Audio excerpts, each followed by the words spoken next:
Hey everybody, back again with another Aces of the Pacific video.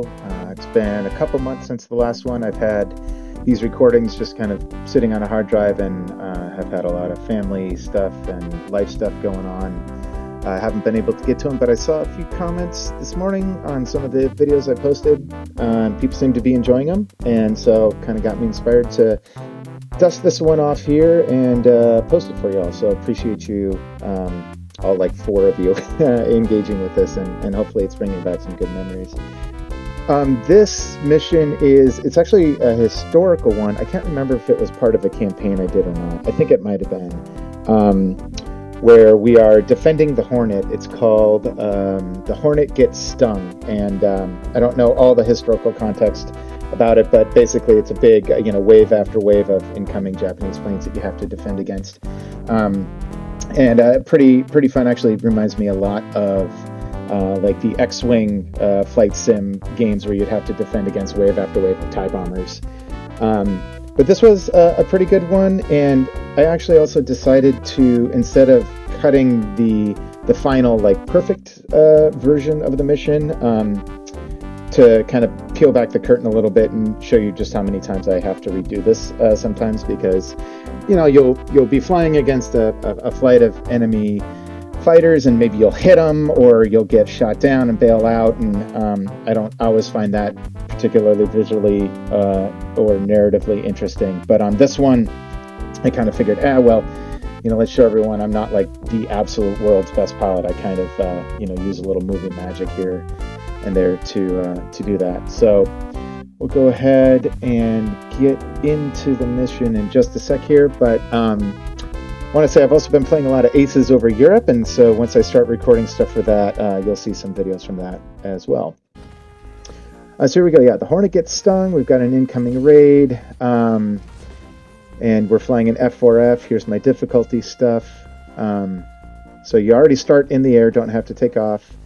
It's just me and another guy, and it's basically, just kind of jump right in. By the way, of course, you can just play any historical mission you want directly from the menu, and occasionally, as you do a campaign, you'll get to play them. You see here, since I jumped in, you'll notice I totally forgot to arm all of the guns. So I think I'm only firing like 2 or 4 of the 50 cals here, but spoiler alert, I will restart the mission at some point. I think I'm going to try to get this guy, and then he's either going to get me. Oh, there we go. See, I finally figured out that I had 6 guns instead of just 2. But he's actually doing a pretty good job of dodging, and I decided, all right, I'm just going to start that over. So by the way, I do this like probably 6 or 7 times on any one given mission until I can get it to a place where it's good. So here, remembered to do all of my guns.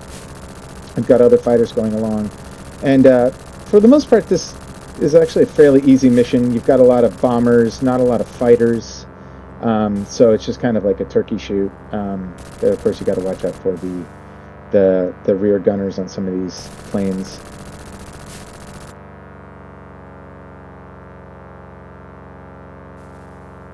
And the wingman here, I think he actually stole one of my kills before, but no big deal there. Just trying to fly around, figure out where everybody is. Sometimes when you do these missions the first time, it's all kind of scripted, so you don't know exactly where these things are coming in from. And I've done missions before. It's like, well, I don't know where the torpedo bombers are coming in until the carrier got sunk by them. So you kind of use that as a learning for next time. I think with this one, it was fairly easy to tell where they were spawning and what ship they were going after.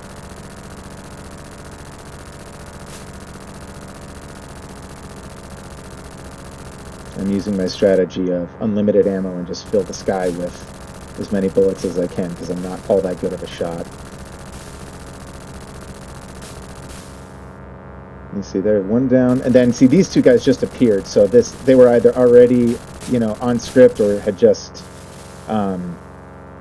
spawned, and they're just in a good spot for me there. So pretty easy kill there. The torpedo bombers, of course, have to be super low and super slow, which makes them relatively easy to take out.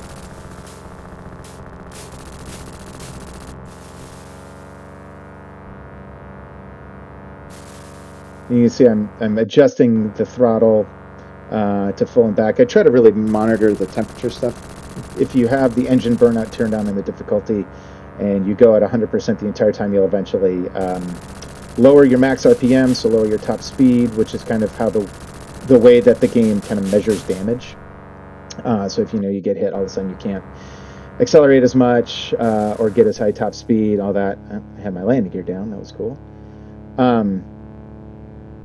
And anyway, so that's why you'll see me kind of goose the throttle and then pull back. Of course, trying to improve the turning radius. The F4F has a better one than the F3F, and certainly more guns, but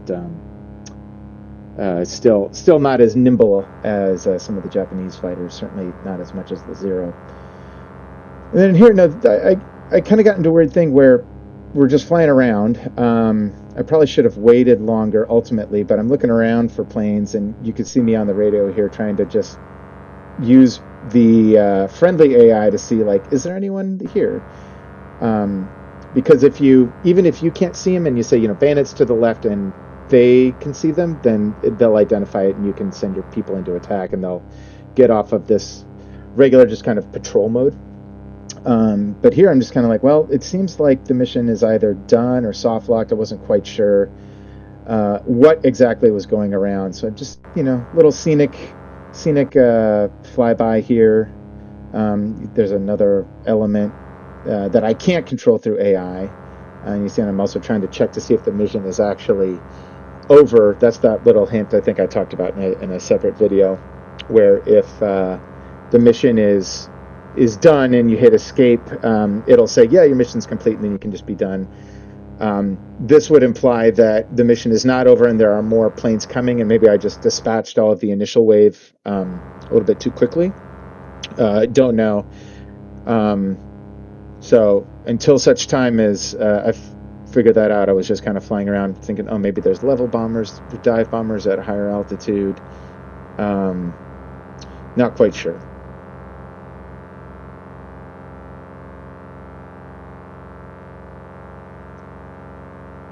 So then I decided I think I'd do a little flyby here in a second. But I'm just trying to, see what's going on. By the way, when I play this, I'm not using a joystick or anything. I do have one, but it's a USB Sidewinder from 20 years ago. It's actually a great joystick, but has run into some calibration issues. So I'm old school on the keyboard, which is how I played it when I was growing up, because I didn't have enough money to buy a joystick, much less figure out how to plug it in. So in case anyone was wondering, I'm pretty old school on that. And you see, I just decided not to try to land, and I still got a distinguished flying cross, despite the fact that the mission outcome was, I guess they, annihilated the target, even though I could never see them come in. So who knows? Could be a little buggy. Maybe I could have waited longer. DFC looks really cool, though. I think all the medals in this game actually look really neat. It's something that I'm just interested outside of that. So anyway, that's the end of that campaign and that mission.